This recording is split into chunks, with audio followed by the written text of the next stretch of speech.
actually in multiple meetings right now, multitasking. So I will be starting our lovely session here.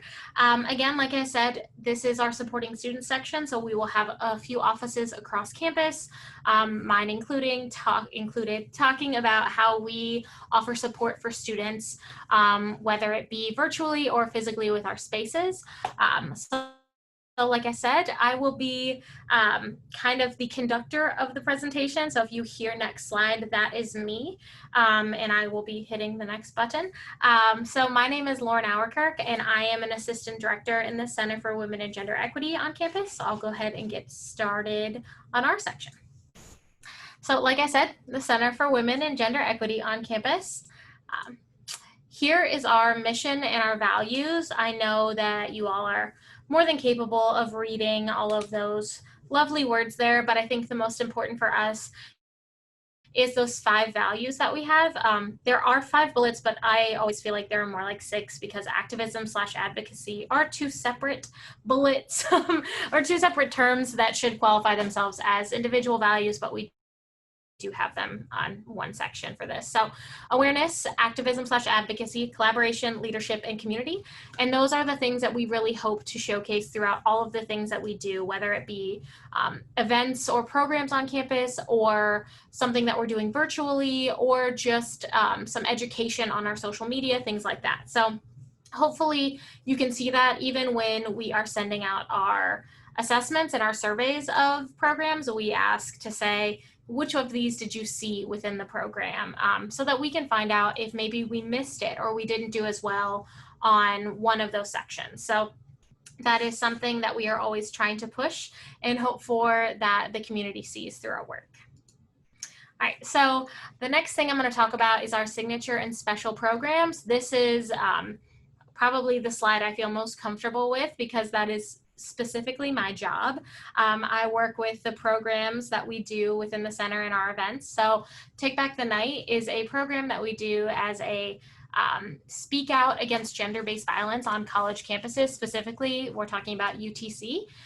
So we invite people from the community, we invite students, faculty, staff, all to come. We have a speak out for survivors of gender-based violence to talk about their experiences, as well as, you know, some community resources. We invite our counseling center. We even do a keynote speaker, and then also have a march throughout campus where we have posters and we're chanting to really take back the night, literally and figuratively, on our campus. So it's something that we really look forward to doing in October. Another one of our big programs that we do is Coming Out Cookout.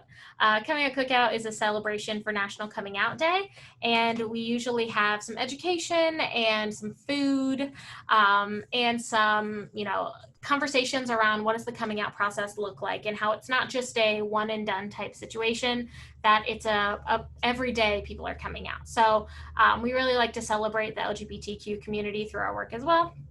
So we do some other programs, as you can see. Women's Leadership Academy is that first photo right there where we take women identified students to talk about leadership, talk about their specific experiences, because we recognize that women leaders often are not, don't see themselves as leaders until someone else says, hey, you should apply for it, or hey, I think you would do really well in. And so really having those conversations around what does it mean to be a woman identified leader, and what are some of the things that we experience that other individuals might not experience. Other things we do, salary negotiation workshop. We actually usually do that around Equal Pay Day, which is in March. But because of the COVID-19 and the campus going remote in March, we were able to transition that completely online. And so we were still able to offer individuals, any individual, to take this course through one of our faculty members in the Industrial Organizational Psychology program. And she was able to create this really amazing workshop for students to learn the importance of negotiating salary and how much that can make an impact on lifelong earnings and starting off on the right foot for employment. Another big program, we have the photo here, is Lavender Graduation, which is our celebration of our LGBTQ+ students' graduation. And then we also do Awareness Month programs for Women's History Month, which is in March, and Sexual Assault Awareness Month, which is in April. So we have quite a lot going on through our spaces. Other things that we have, not just the events and things that happen through our center, but we also have student organizations that really connect with our center's values and mission, and also use our space sometimes to host their meetings. So the first group here is the Coalition Advocating for Student Empowerment. And it's not necessarily a student organization, but it doesn't fit anywhere else in this slideshow, so this is where we put it. It is actually a student advisory board that works directly with me to create the programs and events that we do through the center. So we have 5 student leaders who are apply and are selected for those positions, and they are paid. And each of them works with me specifically for programs. And so I always make the joke that I think some things are very cool and continuing to be cool, while the students might not think that my ideas are the most hip or trendy anymore, which I can't understand why they would feel that way. They really keep me grounded and tell me that maybe that's not the funniest Instagram caption, Lauren. Maybe we should reel that in. And I love them for that, because I think things, back when I was in undergrad look a little different now for them. So getting that feedback and allowing them opportunities to learn, budgets, allowing them opportunities to learn how to make an event from an idea come into practice and what that actually means and all the work that goes into that.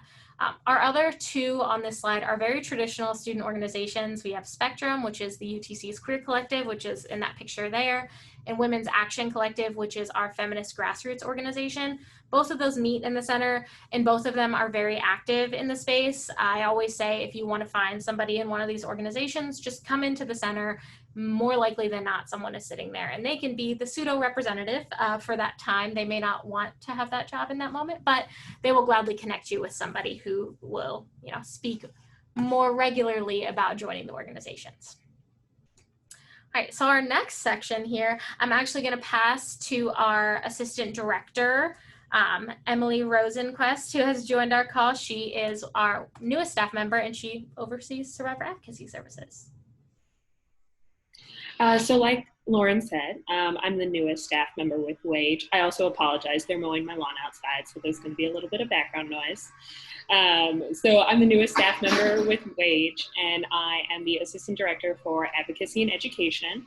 And so the Survivor Advocacy Services is there to reduce the impact of gender-based or power-based violence at UTC. So we really work with survivors of gender-based violence and empower them to make the decisions that they need to make sure that they're feeling safe and healthy, and they feel like they're getting justice. And so we work with different members of the UTC community as well as the Chattanooga community to make sure that we're able to do that. So we kind of have 3 pillars. The first one is affirm, so we want to support and validate their experience. Navigate, like I said, we're trying to make sure that they feel healthy and happy and safe. So we give them all kinds of reporting options, referrals, interim measure coordination, and we help them navigate that process to make sure that they understand what those things are like and what's required. That way they're never going into a process blind and not knowing what's coming next. They always understand what their next steps are, and we're there to walk them through that as well. We obviously can't make their decisions for them. They have to decide what's best for them, but we're there to support them and make sure that they understand the decisions that they're making. Lastly is empower. So like I just mentioned, we'll accompany survivors to whatever they need us to as long as we're able.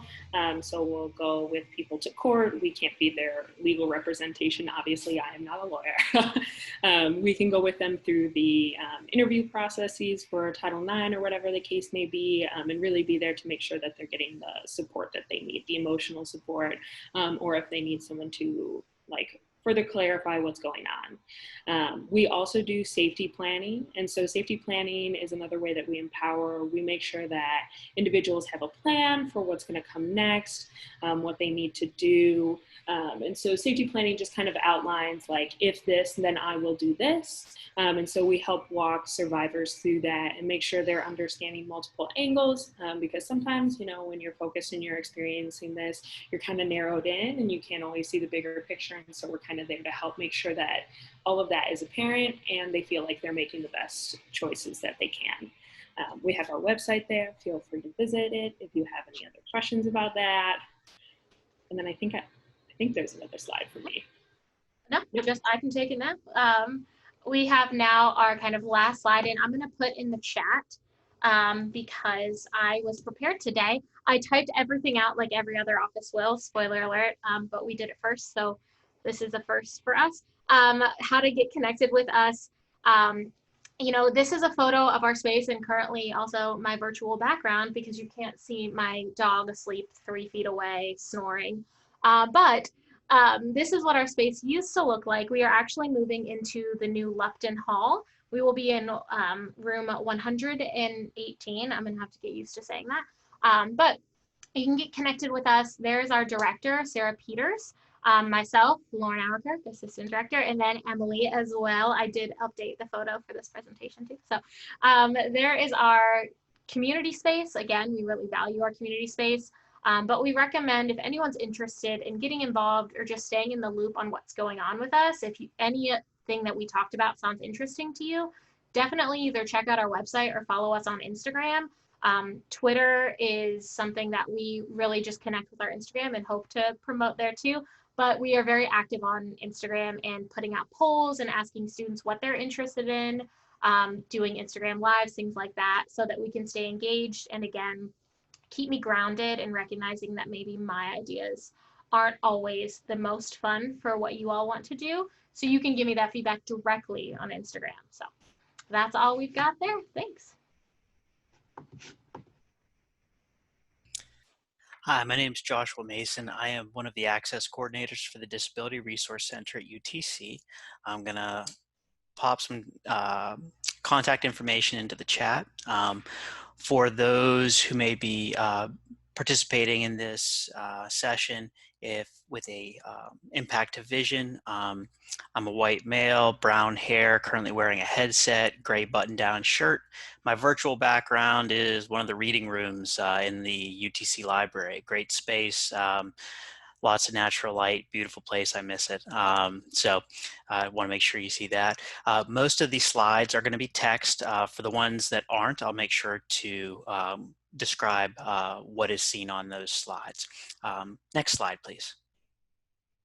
So the Disability Resource Center's main mission, promote a culture of access, awareness, and appreciation for disability issues across campus. We do that through partnerships, through collaborations across the university. So if a student, incoming freshman or transfer student, received accommodations in high school, possibly through an IEP or a 504 plan, or a transfer student had accommodations at a previous university, or a student is coming in and they're in treatment for some impacts or exploring possible diagnoses, and any piece of the UTC experience is being impacted, the Disability Resource Center is going to be a huge support for any of those kinds of students. Next slide, please. What the Disability Resource Center does, we try to make sure that all domains of UTC are accessible. So whether that's the physical campus, whether that's the remote learning, whether that's events, whether that's testing, whether that's note-taking, we're trying to make sure that UTC is accessible to everybody. Trying to make sure that the university, at the very least, is maintaining legal compliance with the Americans with Disabilities Act, Section 504 of the Rehab Act, the Fair Housing Act. But more than that, we want to celebrate disability culture. We don't want to set the minimum with compliance. We want to advocate. We want to be leaders. We want to celebrate neurodiversity.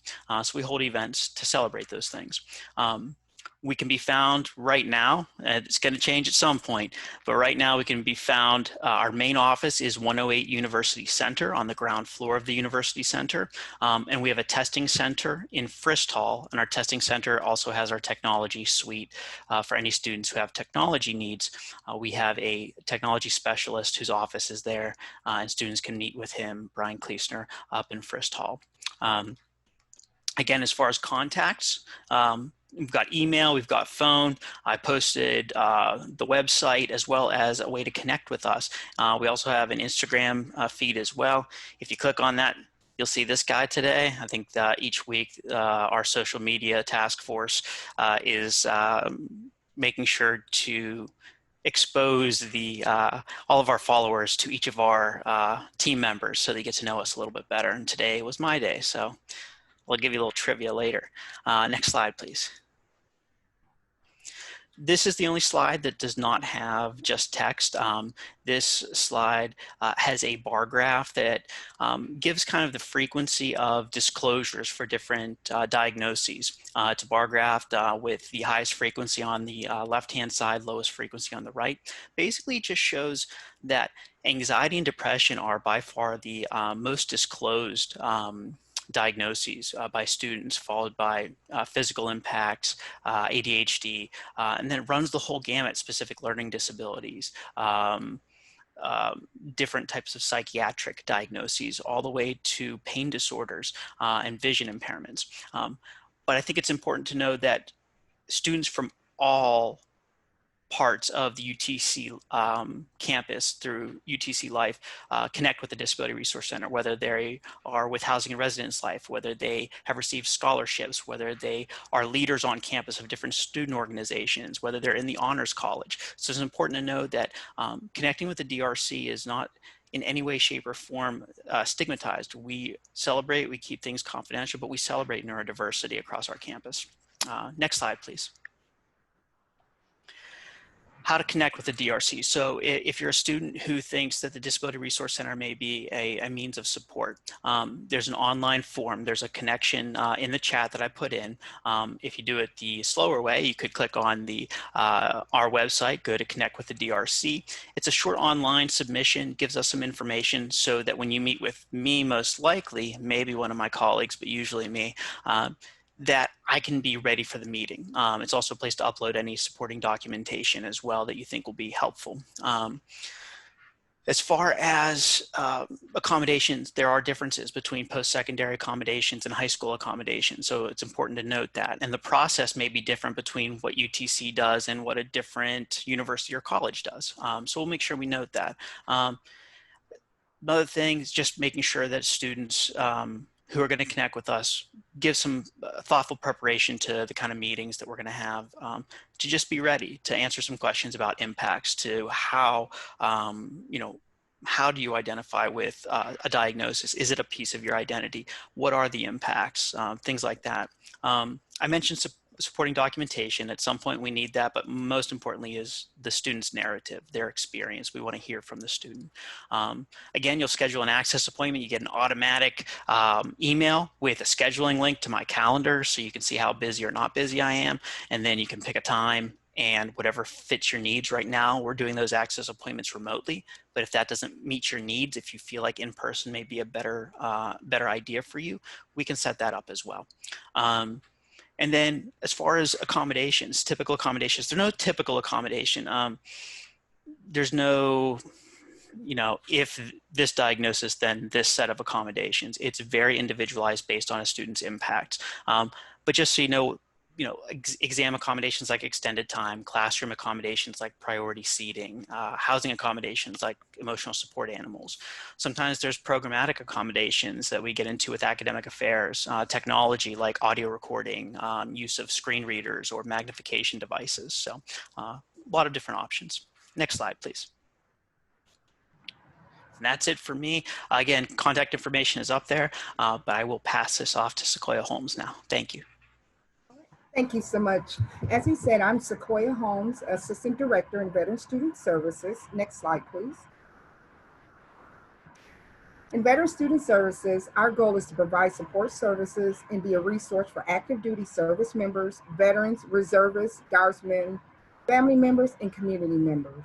On this slide, you'll find the faces of our lovely staff, the Director, Tara Mathis, myself, our Veteran Benefits Specialist, Emily Bilbro, and Lyda Navarro Flores, our Student Service Specialist. We also are in progress of hiring an administrative assistant, and we normally have about 2 to 4 student employees a semester. Next slide, please. Not going to read over everything here on the slide, but I'm going to touch on the things that are most frequently used or asked about in our area. Veteran Student Services primary office is located in University Center Room 141. And you'll also find next, adjacent to our office, the computer lab, where students utilize free printing, have access to computers, and it's a quiet space to study. We also have, across the way from our main office, the Student Veteran Lounge, where student veterans can spend time with their peers and take a break from the day-to-day stresses of classes and kind of commune with their veteran peers. Also in that space, we provide services such as snacks. We have access to a coffee maker, refrigerator, TV, everything you can think of that you will find in a great lounge, we have it. Some of our administrative support services, the most highly used service in our office is the Department of Veteran Affairs Enrollment Certification, where students are using their VA benefits to attend school and have it paid for. If you find yourself interested in using that benefit, or you know that you're eligible for that benefit, you would want to turn in the appropriate documentation to our office. That documentation is certificate of eligibility, and if you're a veteran, your most recent DD-214. Another benefit type that we service in our area is the military, federal, and state tuition assistance benefit. You can find more information about those benefit types. They vary based on the service on our website. And I'll share a link to our website on the last slide. Also, we provide tuition and fee deferment for students that are using military benefits. That allows students time to make payment to the school, or VA time to make payment to the school, and it delays their payment date. Also, it avoids them from being canceled from classes. We also provide early registration for students that are using VA benefits, where they're able to get in classes earlier than a lot of their peers, so that we can make sure they're in degree applicable classes and that their certification can be submitted in a timely fashion. We also provide services such as advice on how to pursue military training and experience and get credit for the service that you've actually done training in the military to get it equated to the college course. Some of the programs and resources that we have in our area is the Veteran Peer Mentorship Program that's launching this fall semester. That program is a program where our veterans can get peer-to-peer support and connect with their student veterans, and also find out about the on and off-campus resources available to them.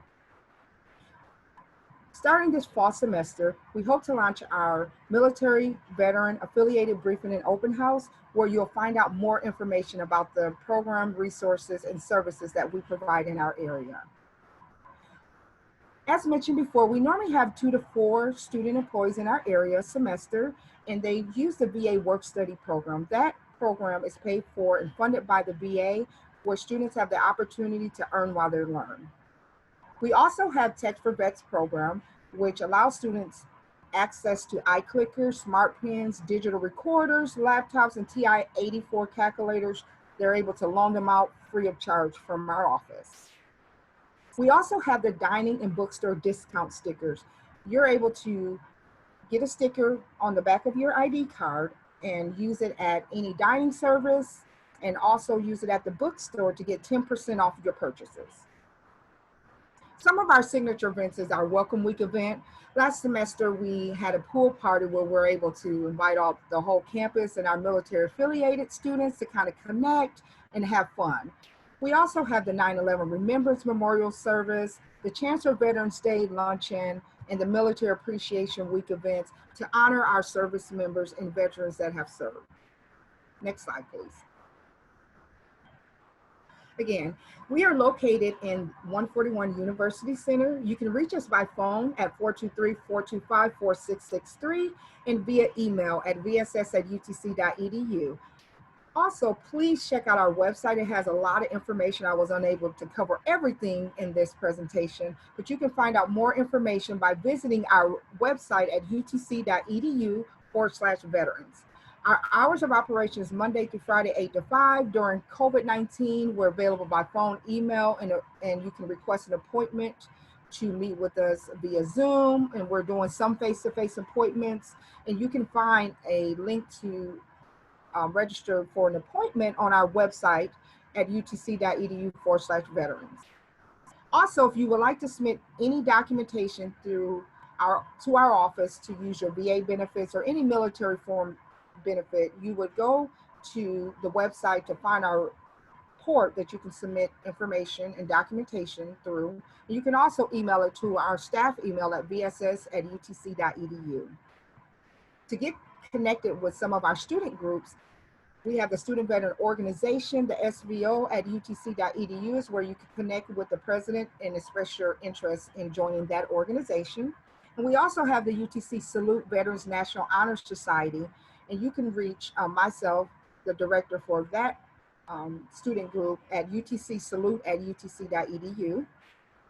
And then again, this fall semester, we're launching our UTC Veteran Peer Mentorship Program. If you have any questions about that program, you would email vpm@utc.edu and we'll be happy to assist you.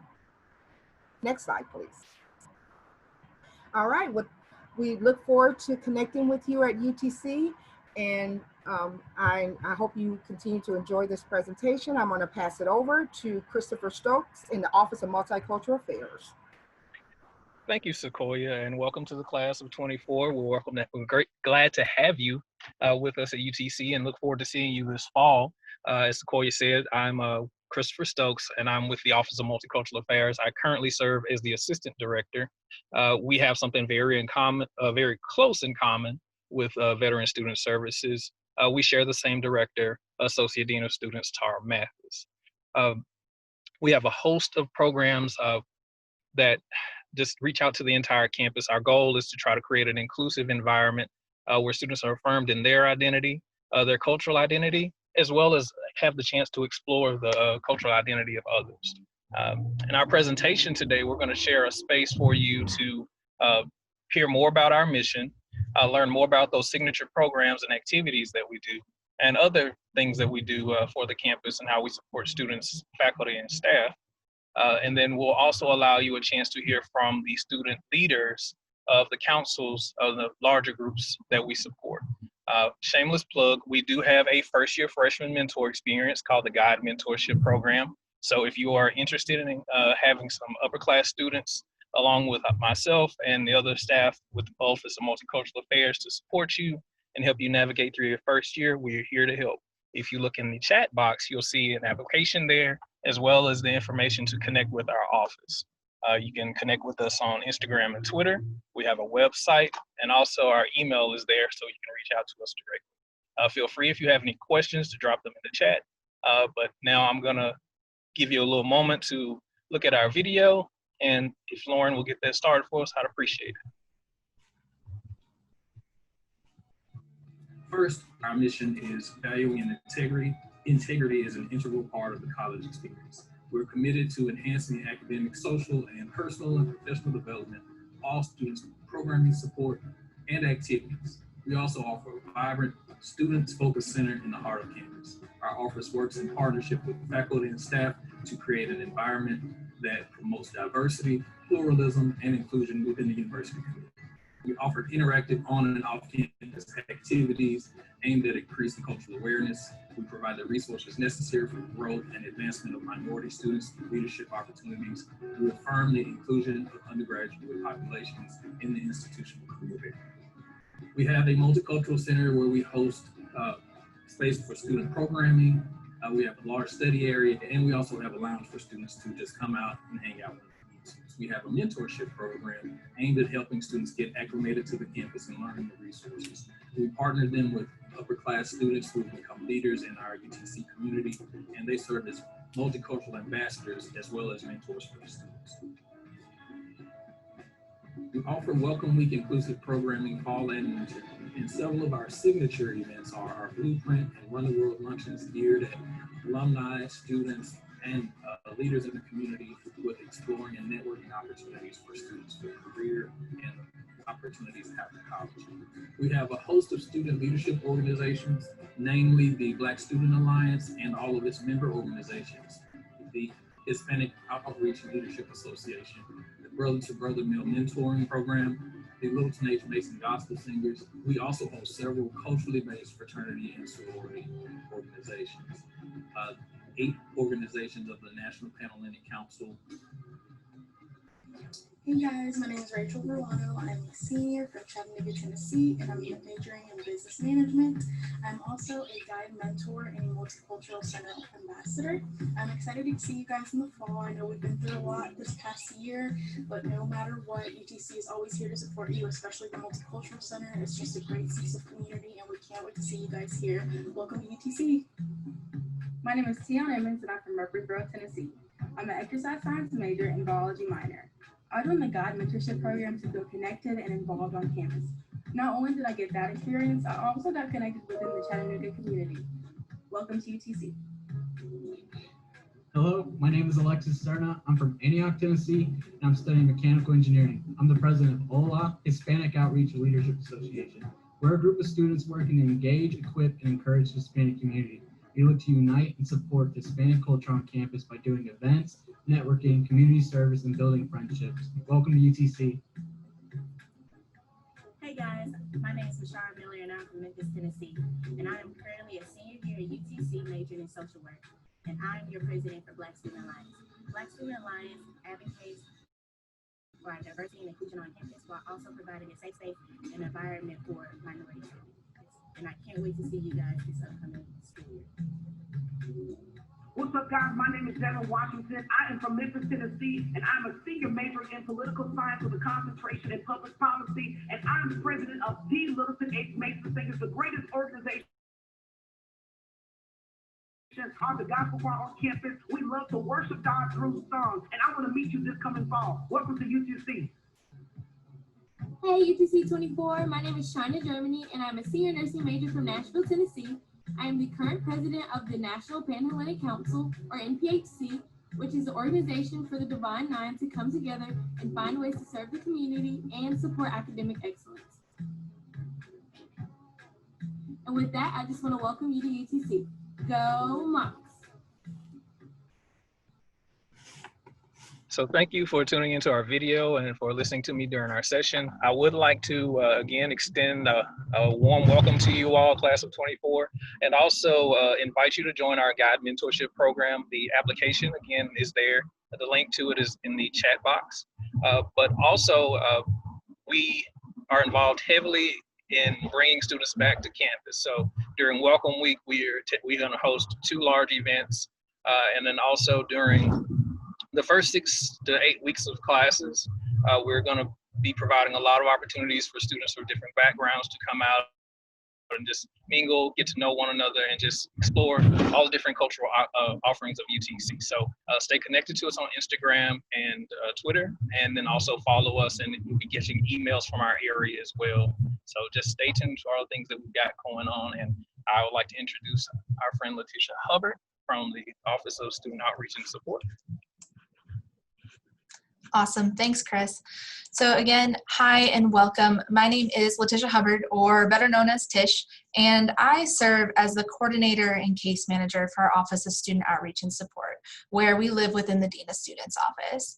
Something that I want to bring up right away is when you get to campus and you're talking with professors, one of the biggest things we hear is, well, I was told to go to the Dean of Students office. 9 times out of 10, they are telling you come to Student Outreach and Support to get some assistance. So that's us, also known as SOS. You can find us located in the University Center, just like everybody else on this call, in room suite 399 or room 310. Next slide. So like all the other offices presenting today, Student Outreach and Support is an office on campus that exists entirely for you all. We are here to help you navigate university life and sometimes even personal life. We know that things don't stop just because you came to UTC. Sometimes life can still be hard. You can still get sick. You can still have expenses, and other circumstances can occur that interfere with you being successful in attending school. So our office, SOS, exists to help you navigate those challenges which are affecting you in some academic or personal way. So how do we do this? We sit down with you for about 30 minutes. Sometimes this is a phone call. Sometimes this is an in-person meeting. Sometimes we're using Zoom right now, given COVID-19.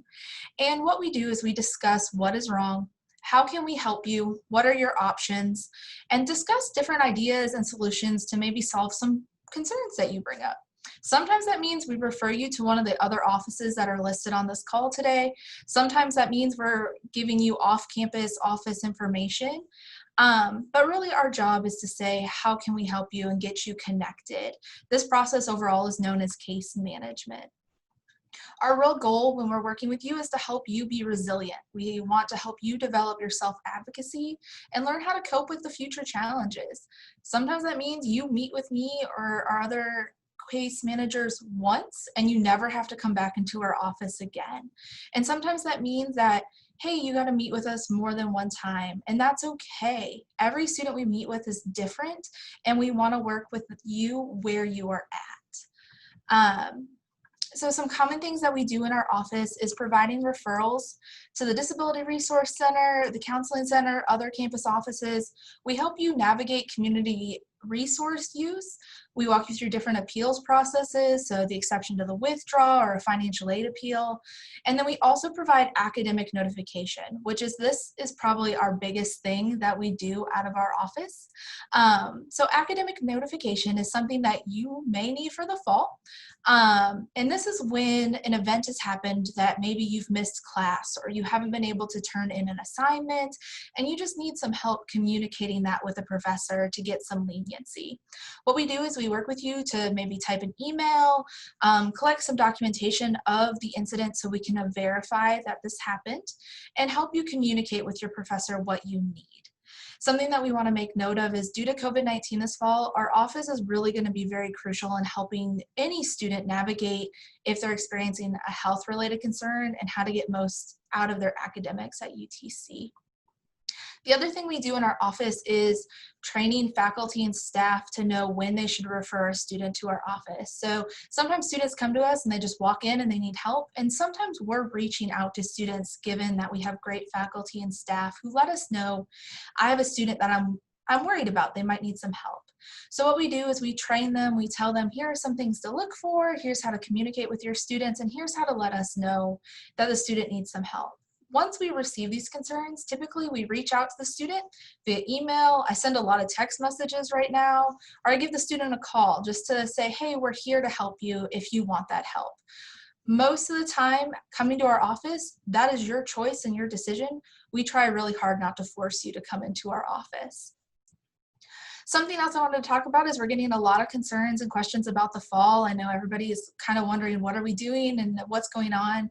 We do welcome those questions, and I'm happy to speak with any of you about those questions. So if you need anything from us, our email is sos@utc.edu, or you can always call us at 423-425-2299, and I'll put all the contact information in the chat. Next slide. So Scrappy's Cupboard. Scrappy's Cupboard is probably my favorite thing that we do in the office, and it's very important, and I get to kind of oversee it and manage it. So it's very exciting for me.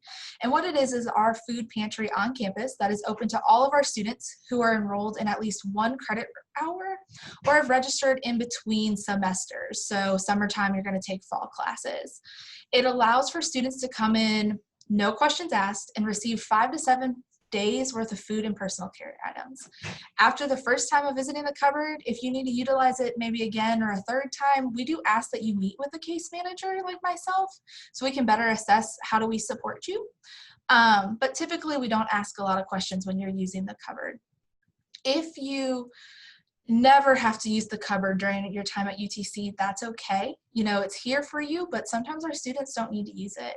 We always love donations and volunteers though. So if you want to give back to UTC, you can always organize a food drive, help us clean and organize the space, and put together grab and go bags.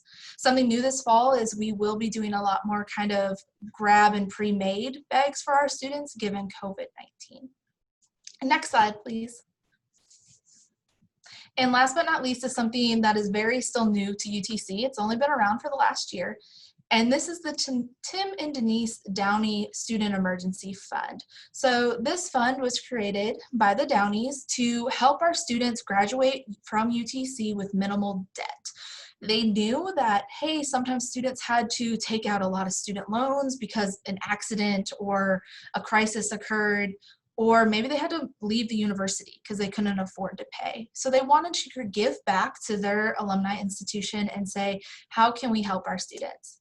So they created this fund where in order to apply for the fund, you have to be taking 1 credit or enrolled for the next term if you're in between terms, and also be eligible to receive financial aid. You fill out a quick and easy application, and it is reviewed by a committee. We might ask you for some documentation of what you're asking for funding for, and then you'll get some additional information on if you've been approved and how money will be dispersed, or if you've been denied. You can receive the fund 1 time per year and then twice overall at your career at UTC. And I'll include all of the information about the Student Emergency Fund, the application, in the chat. And I think that wraps up our formal presentation. Are there any questions?